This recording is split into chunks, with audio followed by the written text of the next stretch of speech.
Dear listeners, welcome to another episode of Reclaiming Happiness with me, Sandeep Nishran. We have um, another really amazing guest. I'm really excited and lucky to have him um, in my episode. I will leave a link below describing his achievement. I don't want to waste too much time. He is a master sommelier. He's a restaurateur. He's a hospitality advocate. He's also a winemaker, uh, true genius and champion, incredible personality. Joining in from Colorado. Uh, it's 11 a.m. out there, right, Master Bobby? Yep. Yeah, Yep. it's 11 p.m. here. I look a little tired. I'm sorry for that. So thanks so much for coming in, Bobby. How are you feeling today? Great. Wonderful. It's Uh, beautiful here in Boulder. Just got a little run in. So great. Boulder and Nepal has a little bit of similarities because we are known to be a Himalayan kingdom. We have a lot of mountains and rivers. I bet you love Nepal because um, I see you also love running, you know. Yes. I would So love to let me come to start with sometime. this, Bobby. What do people, I think, do not know about you? Um, you're everywhere. You're really generous with your time too. I speak in a lot of podcasts as well. Um, I think a lot of people already know who know you. A lot of people already know a lot about yourself. What do you think? Some of the things they do not know about yourself, your personality, What or do they general not in know life? about me? Yep. That would probably be a question for some of the people who work closest with me to divulge that information. But Carlin Carr, one of our wine directors over here, I'm sure she could add some insight of what people don't know about me, but probably some things. Uh, I'm pretty much inept with anything mechanical. Uh, I have problems even just tying my shoes. That's probably something. People probably don't know that I'm a huge advocate of taking a nap on Sundays. That's something I'm very big fan of. And probably people don't know maybe how much I struggled academically as a kid in high school, and how hard college was for me because being dyslexic and ADD, it was a huge slog and it was really hard. And I look back now that maybe those trials, just trying to work so hard to be average, helped make me who I am now. So just for a little, you recognize this. Oh yeah, you bet. Yeah, Just trying to take you back to you know back in my punk 1980s, rock I'll days. say, Yeah, right? I found out that you're a big fan of punk rock back then. yeah, Have your love for punk rock faded away, or you're still a big fan of it huge fan of it. still?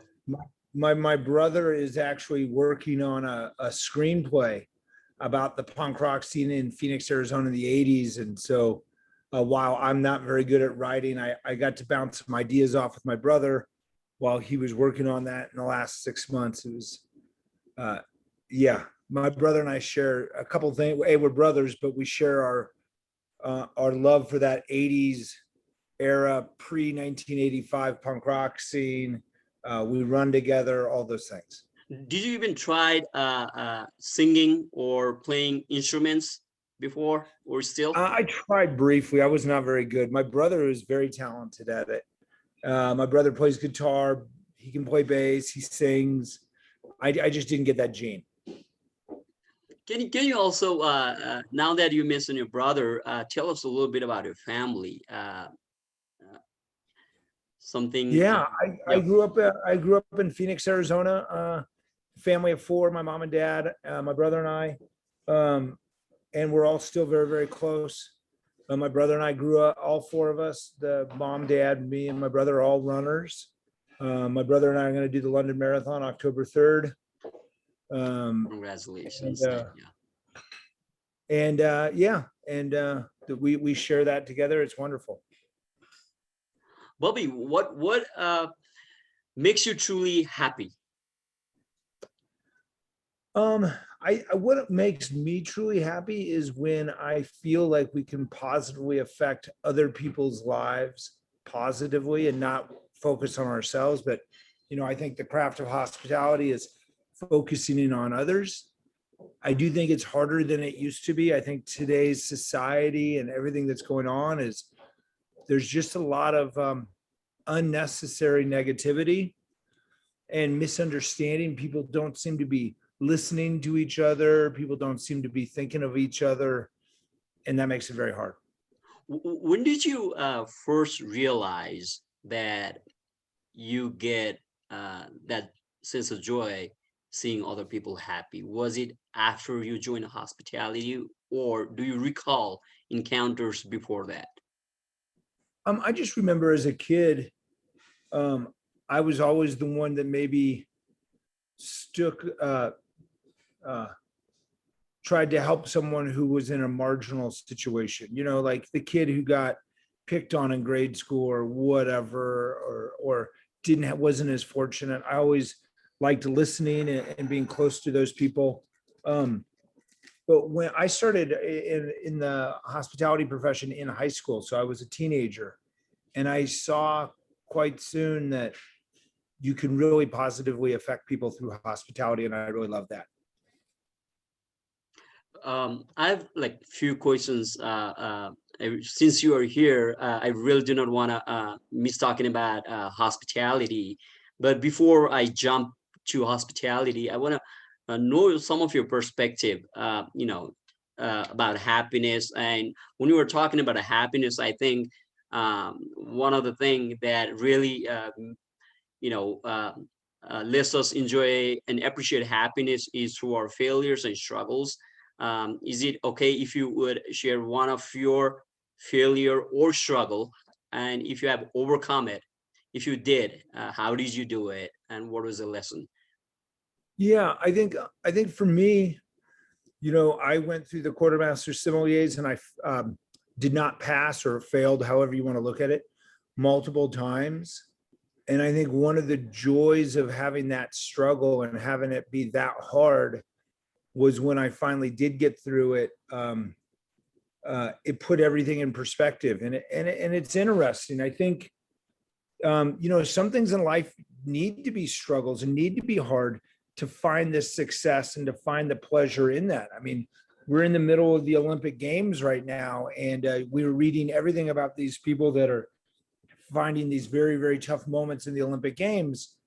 I think about that as, well, there should be struggles. It only happens every 4 years. And that's part of the experience at Olympic Games, is the ones that can adapt and accept that pressure. And it's hard. And, but those things make things wonderful.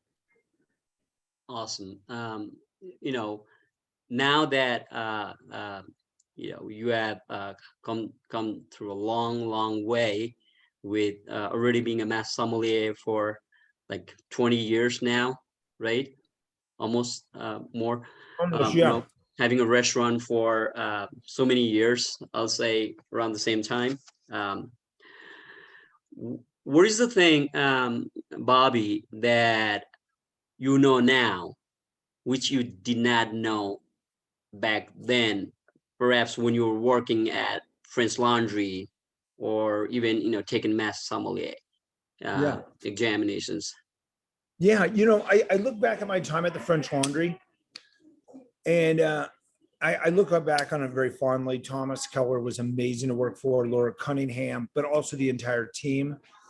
But I also looked back on, yes, it was a challenging environment. It was the French Laundry at a very high focus time, but I look back on it with so much pleasure, because sometimes as the owner, you don't get to do all the fun things that you got to do as a sommelier. And you look back then, you might have thought that they were hard, but some days I wish I could just clear my whole plate and just be a somm.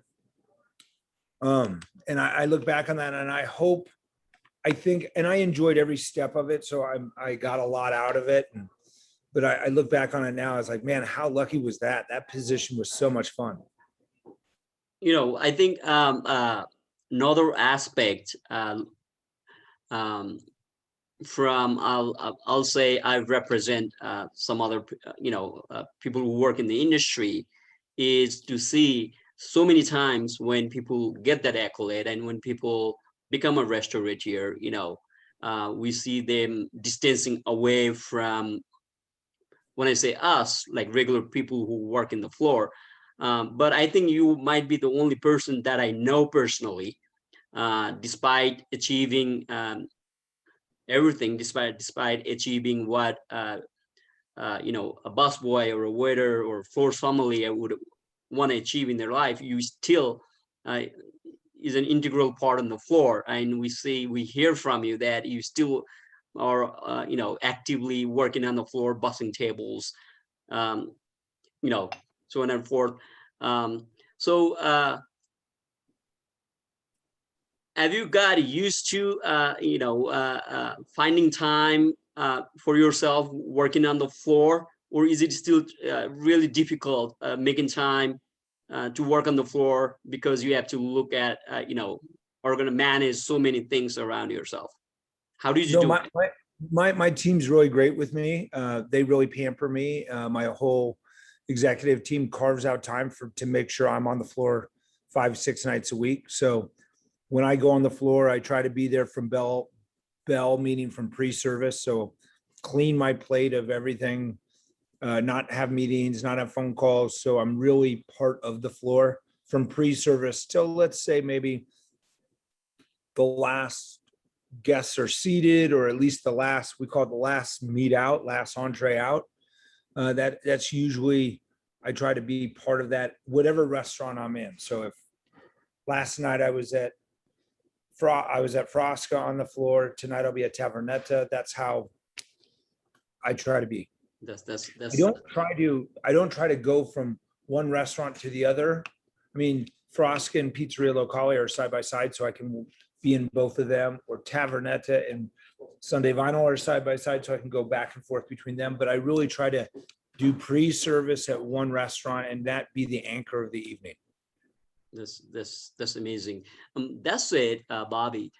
How do you see technology shaping hospitality in coming years? Oh, there's so many ways, from what we saw during the pandemic, from people using QR codes to place to go orders, or to not have to print menus in certain restaurants, um, to scheduling, to employees being able to move their schedules around through apps, uh, through job searches, through great companies like Culinary Agents. There's so much good technology out there for the restaurants. Competing reservation systems. You can see everything from, it used to be just Open Table, now you have Open Table, Resi, Talk, so many. Do, Oh, do, that's great. do you ever see it creating problems? It is technically really added, booking system, and as you said, in so many ways. But have you ever give a thought about how technology can not serve uh, true service environment Well, I think come in it's between? not just technology. I just think whenever something changes for a moment, there's a friction point that feels like it's not as beneficial than if we went back to the old ways. But if you let things digest, you'll eventually look back and go, oh yeah, I'm glad we made that change. Awesome. Um, what are some of the destination you like to visit besides the places you have already been? I like, I love, I love humanity. So I love going anywhere where I get to experience humanity different than how I experience it, from going to Europe or whatever. I've never been to Nepal. That's a bucket list. Before COVID, I was planning, I really want to go to East Africa. I want to go to Ethiopia and Kenya. I have some Ethiopian friends and some friends of mine from Kenya. I'm running with two of them tomorrow. And I just really want to go to where their homeland is, because if you're a runner, let's say tomorrow, I'm running with a friend of mine, Grace Kahuru. She's from Kenya, and her other friend, Edna Kiplagat, they're from Kenya. I might spend 2.5 hours with them tomorrow, just running, right? And especially if it's an easy day and they don't drop me, because they're a little stronger than I am. But you know, if you spend that much time with someone, you'd like to go see their homeland and see where they're from and see where they came from and things like that. And I look forward to things like that. Sure.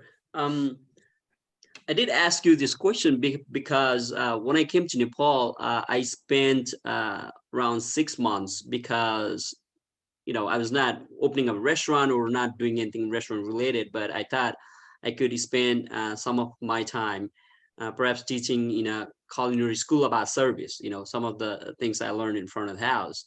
And one time I sent a little message to Rene Recipe, to Noma in Instagram.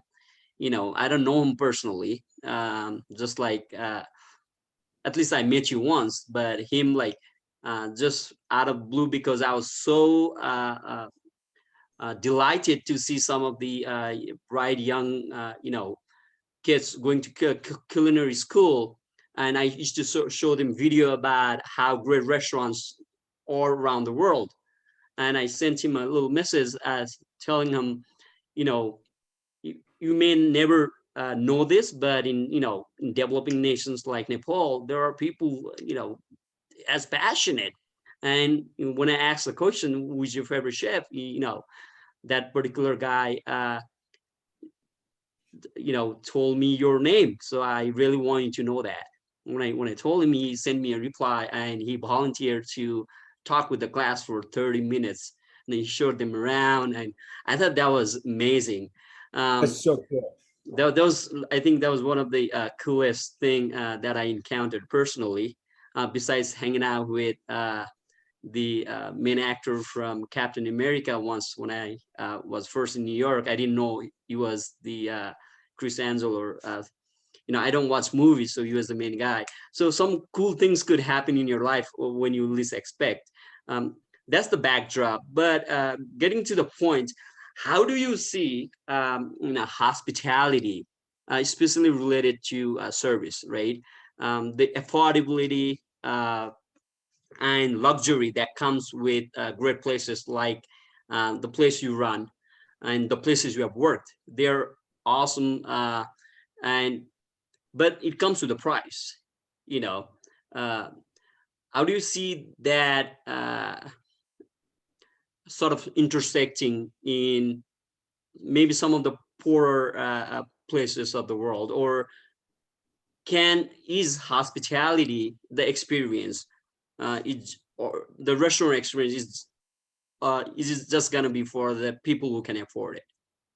No, How I do you think you see can have meeting? hospitality, and I think you can have hospitality in all forms of culinary arts, from a taco stand up to a Michelin 3-star restaurant. Now, maybe the touches might not be the same, but you can still have hospitality in those.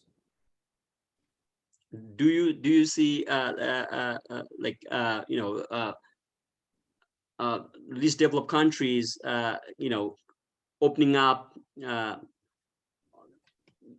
restaurants which are awesome in every sense, but also expensive? Okay, can you see that uh, sort of coming together in bringing the, you know, awareness about what's outside in the world? Because I think it has already happened in terms of music industry or in terms of movie industry, you know. But I just wanted to know your thought from, you know, you haven't been to Nepal or other parts of the world per se, but you know, just from, you know, from there, like I just wanted to know your thought.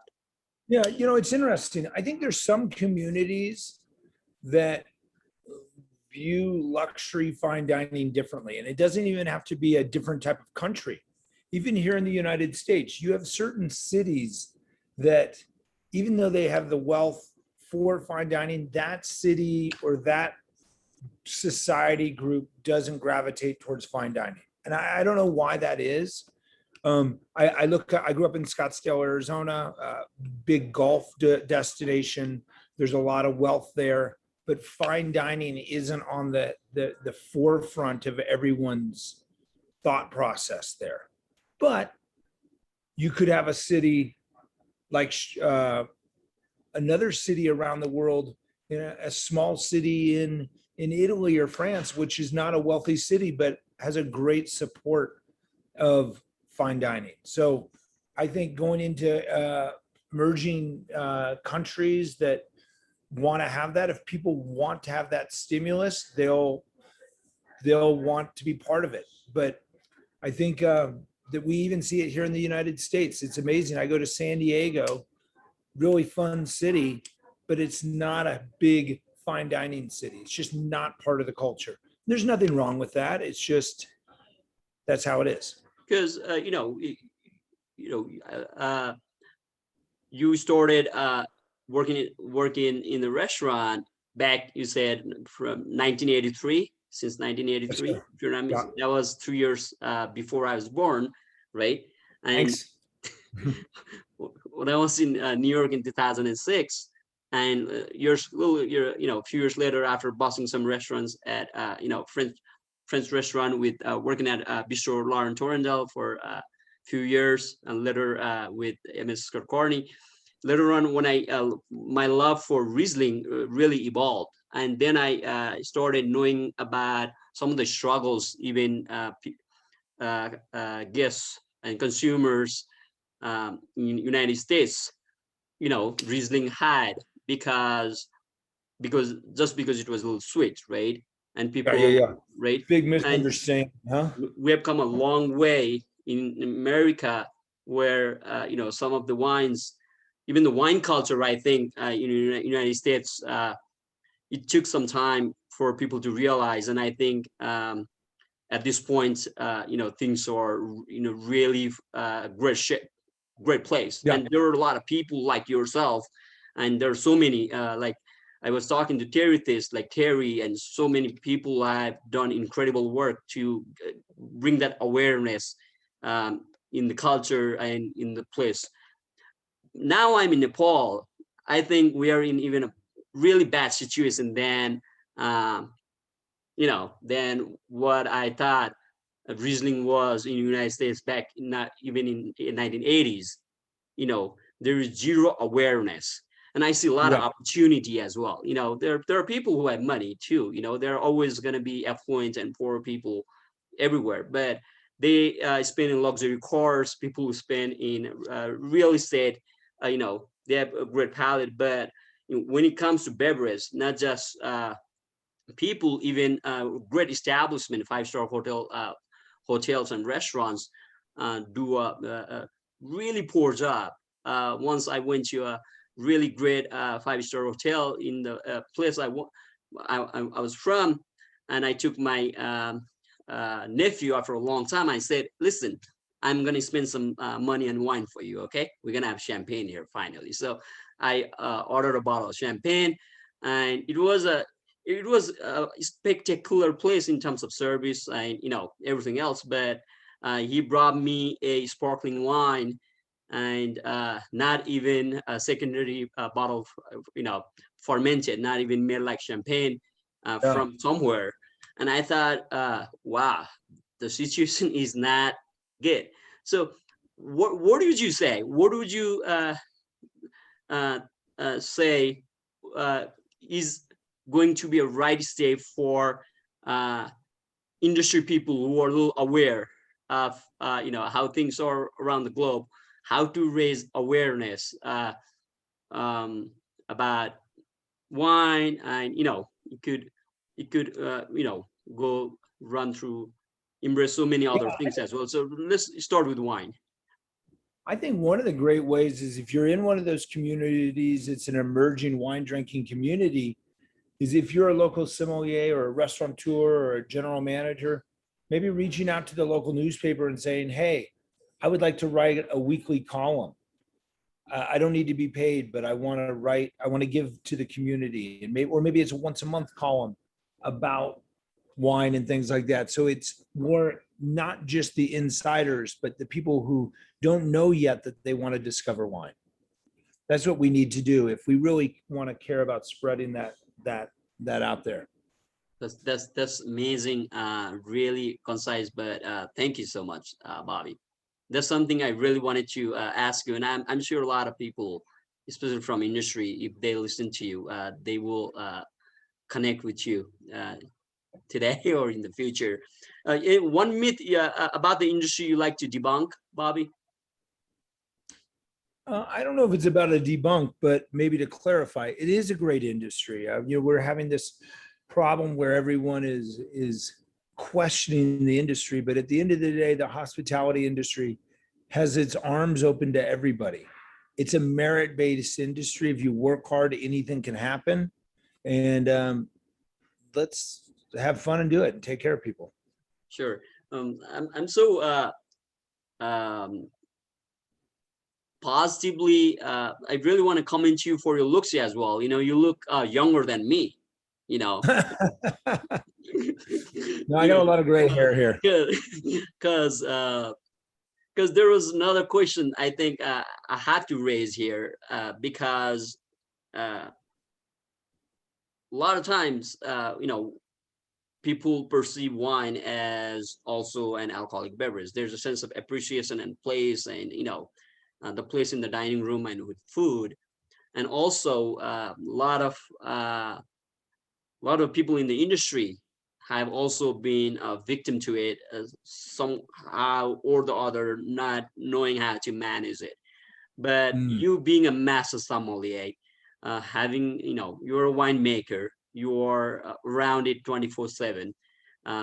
Obviously, you have done something really, really right. And how you find the balance? What do you do? There are two questions here. How do you find the balance? What's your trick? What is running? You'll say, what are the ways you have incorporated in your life to achieve this healthy balance? And how do you perceive the relationship between wine and alcohol? Yeah. Well, let's start with wine and alcohol first, Sure. or just alcoholic beverages as part of hospitality. It can't be for everyone. Some people do have problems with it. You have to treat it with respect. You have to realize what makes our industry great can also make it dangerous. You have to try to be balanced. One thing I think, and it's interesting that you bring this up, is we have to realize that this industry is only great if we're about it for the long haul. And if we abuse ourselves, the industry starts to feel not as great. We become worn out, and we feel like the industry's a bit harder than it really is. It's funny that you bring this up. I just had a talk yesterday with some employees, and I'm not saying people have to be as drastic as I do, but I've been in the industry a long time. I decided back in 1998 to stop going out after work. And I still like to go out on my nights off, have dinner with my wife, drink some great wine. But I limited myself where I would not go out after my shift. So I haven't really gone out to the bar or anything after a work night since like 1998. Not even a drink? No, I'll have a drink like when I get home or whatever, but I don't even go out for a drink with the team or anybody. Sure. And the reason is I want to enjoy alcoholic beverages when it's appropriate. I like having a drink at the end of my shift. I like having an anchor steam or a glass of wine or whatever. I love that. But we have to realize that it's a balance, and we have to put guardrails on ourselves because, as you said, Sandeep, it's around us 24/7. And the best way to enjoy this industry is to enjoy it for a long time, not to be a shooting star. not to be a flash in the pan. To really be able to be at this industry a long time, you've got to take care of yourself. That's incredible, Bobby. Thank you so much. Um, and let's attack the follow-up too. I'm sure I want to know more, and I'm sure a lot of our listeners want to know more the some of the strategies, some of the you know things you have done in your life besides cutting off some of the habits you have cultivated to not just be healthy for the restaurant, but just be truly happy and healthy. And I see you, it speaks in volume. You are in truly amazing shape. You know, being, the years you are in, which I do not know exactly, but what are your daily routines like? So my daily routine is uh, I get up around 6:30 in the morning to 6:45. I have a couple of espressos. I read a couple newspapers, check my email, and then usually it depends. This year has been a little different because I've had an independent restaurant coalition Zoom call Monday through Friday at a certain time. Do that call, and then I go for a run. And then usually Saturdays is my long run. It used to be Sundays. My wife had me change it to Saturdays. And like tomorrow I'll run about 30 kilometers for you all in Nepal, up on a trail called Gold Hill with some friends of mine. And then I'll work Saturday night, and then I take Sundays off. That's my Wow. weekly. Wow. First off, congratulations on the coalition, the advocacy you have done for the industry. I've closely followed it through when I was in Nepal too, and I think some relief came through the federal government, and so much. Thank God. I saw your posts throughout, and how intensely you have advocated for that to be listened by the right people. That's it. In terms of running, when did you first encounter running? Was it always your like? What? We My parents took me to I would run in grade school, just run around, and I was somehow my parents took me to a local cross country race when I was 7. Then I ran my first 10K, and then my brother started running, and then the whole family started running, and we've just been doing it ever since. That's It's something we really enjoy as a family. that's uh, that's really really incredible. Well, what I've done coming back here is I partook on meditation. I'm an avid meditator. Oh, Uh, beautiful. it's also like it's an opportunity for me to also sort of detox my body because when I was in New York City, 1819, came back at 32. So that was the best period to be in New York if you like partying, and when you also become a sommelier, you get Yeah. access to. So, but just like running for yourself, I think I found meditation. And there are Yeah. times I relapsed maybe once or twice, but for the most part, that's really um, bring yourself together. That worked for me. If somebody's listening out there, I think that's a great way. I went to a 10-day course right away. There's no phone, no nothing. You meditate from 4:30 to 10 o'clock. Wow. You can talk. The first Yeah. 10 days was terrible because your back ache. You just have to sit down and meditate, and it's just crazy. But I thought I got a little vacation. I took it as a vacation. I even didn't look inside myself. That's the part of what you have to do in meditation. Just sit there idle and do nothing, sort of. And then I started feeling better. Things started changing, and then I started doing meditation. And second time I took my wife with myself, uh, and I did the meditation for the second time, and life changed completely after that. And that's when I thought I should do a podcast called Reclaiming Happiness. Share, we sometimes people can read between lips, we could share so many things. So, and then I tried running too. So running, I couldn't keep up with, because now in Kathmandu is sort of polluted. It's not as clean as Colorado. Nepal is not polluted elsewhere, but the capital is pretty bad. So I thought I Yeah. would do more harm than good. I did 10K at the most, and then I had to stop, unfortunately. But I wish to continue later in my life. Um, that said, Bobby, who are the three most influential people in your life? People that I know from personally, or people that I just follow through life? Let's make it five, so you can add people who you know personally, and then also who inspires you to be you, also professionally. Okay.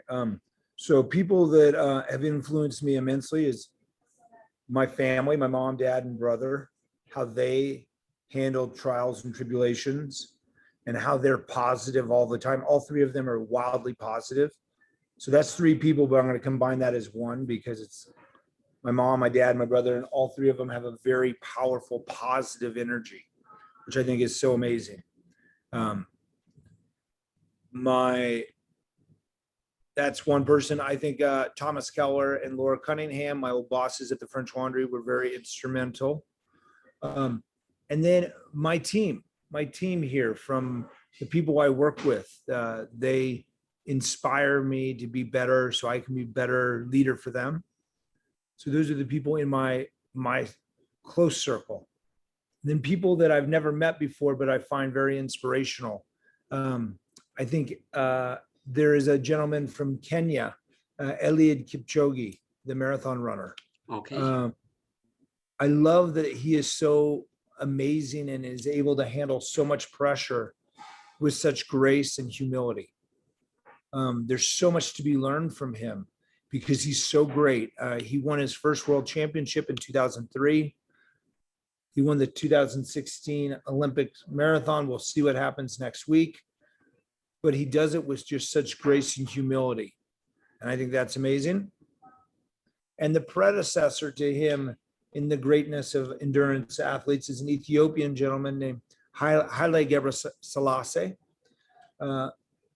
Haile is now more of a businessman in Addis, Ethiopia, but I've never met him, but I've followed him for years. And I loved how when he had his big rivalries in the Olympics in 2016 and 2000, uh, uh, no, in 1996 and in 2000, how humble he was with Paul Tegrat, his rival. And when Paul Tegrat broke the world record in the marathon, Haile was the first person to call him, literally when he was on the podium. Like there's just this humility in greatness that I think is so important. Thank you, Bobby. If you could time travel, I'm taking the uh, time of reference as 1983 because Good right. time. So if you could time travel back to 83, what would you do different? With my life. Yeah. Um, what I would do different in 1983 moving forward. I like a lot of the things that happened in my life. I think I would have listened to my mom. In the late 80s, when I went to college, I got a degree in US history, and I should have gotten a degree in hotel restaurant management because the school I went to had such a good program for that. Northern Arizona University would have changed that. Um, I would have convinced my folks to let me go to US Festival to see the Clash that summer. That would have been awesome. But yeah, that's a couple changes. Sure. Thank you. We're almost towards the end, Bobby. I know you have service Friday night. Friday is definitely Yeah. a busy day, and also night for restaurant industry. And I think we have came back thoroughly, past this nightmare sort of phase for restaurant industry, the COVID pandemic, I think, right, Bobby? We are better shape for hospitality industry, I guess, right? These days with Sure. all the vaccines and everything. Um, so wrapping up with a few defining question, and that will be it. What lessons and advice, and that I'm also asking for myself. I'm sure a lot of people would ask if they would get this opportunity to have you in person. Listen, advice for people over the world who want to take your path. That it's about the long game. It's not about immediate success. It's about doing a little bit each day, trying to get better a little bit each day. Look years in advance and don't expect it to happen overnight. It seems like everyone wants it immediately, and it's about building the building blocks and letting it take some time. Any life advices in general for people? Anything you really want them to sort of start doing right away? Maybe some things Yeah, you perhaps do not want them to keep doing. I think people should treat themselves nicely and be honest with themselves. If you want to be great, you have to treat yourself great so you can achieve something every day and take care of yourself. Awesome.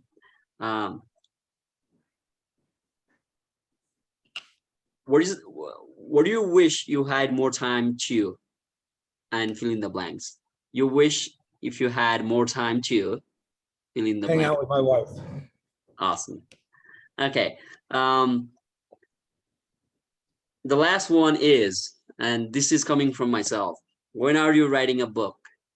Well, I don't know. I'm not very good at Have you ever writing. given a thought? Have you ever given a thought about it? My business partner and I and Meredith Erickson wrote a book called Friuli Food and Wine. Is more like a cookbook. Okay. And if we didn't have Meredith helping us, we would have never gotten it done. But yes, there's some ideas I have for a book. I'm just sitting on them at the moment. Okay, I did a little bit of research about, because true hospitality book, also when I was struggling as a busboy, then moving up the ladder, cellar rat, waiter, captain, floor sommelier, service director, wine director, so on and forth. There were so small details that we need to really pay attention to. We talk about hospitality, and some of the things you say that I've embraced in my life, and that's the single line I also say to people who doesn't get it. Service is what you do. Hospitality is how we make people feel. I think that embodies everything. But Yeah. there are details. And with Danny Meyer's book, Charlie Trotter's book, all the books, they talk about it, but I don't think they, with all due respect, but truly working on the floor, I think is a different ball game. And there are so many situations, and I haven't come across maybe a book by Phoebe Damroche, Andre Mac's wife. I think she wrote a book about service. Duty included. Yes, I read that book back then. There's not a single book that I know of who writes hospitality, what goes especially in the front of the house, maybe make connections with the back of the house. We have thousands of cookbooks. They're amazing. And that's why this question popped up in my head. When can we read a book from Master Bobby? I'll get to work on it. Awesome.